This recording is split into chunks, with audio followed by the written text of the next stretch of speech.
devo dire che è stato un po' avvolto in un lanone di mistero quando mi è stato chiesto, insomma, di fare queste riprese. Non sapevo esattamente di cosa si fosse e si sarebbe trattato, e mi sono state fatte delle domande così aperte, e io ho risposto a ruota libera. È stato bello, interessante.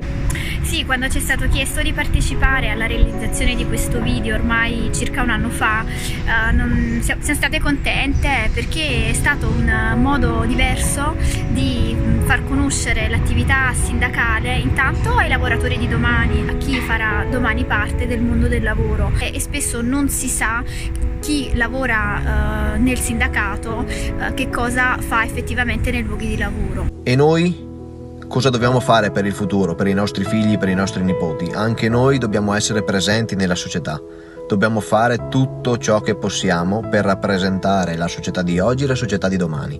Ma l'emozione principale è stata la speranza, e è stato bello, insomma, potersi confrontare nel video con altri giovani che hanno dei sentimenti simili, che hanno voglia di impegnarsi, che hanno voglia di fare veramente, di mettere il proprio pezzo e il proprio cuore a servizio di una causa importantissima.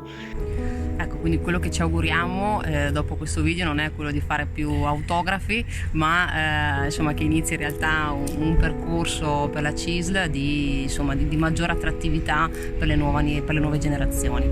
A me piacerebbe tantissimo che chi lo guarda si rendesse conto che invece di lamentarsi e basta, ci si desse anche una mossa, perché io credo che quando stai male, quando credi che ci sia qualcosa che non va nel tuo piccolo, partendo nel tuo luogo di lavoro, devi rimboccarti le maniche e trovare delle soluzioni.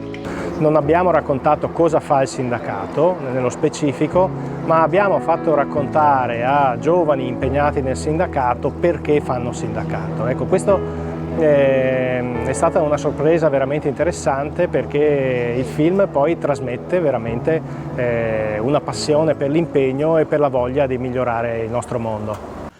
Ci vuole accadere il cuore, cioè credere che si può fare delle cose. L'obbligo a impegnarsi affinché questo si avverasse, ecco, se posso dirlo così.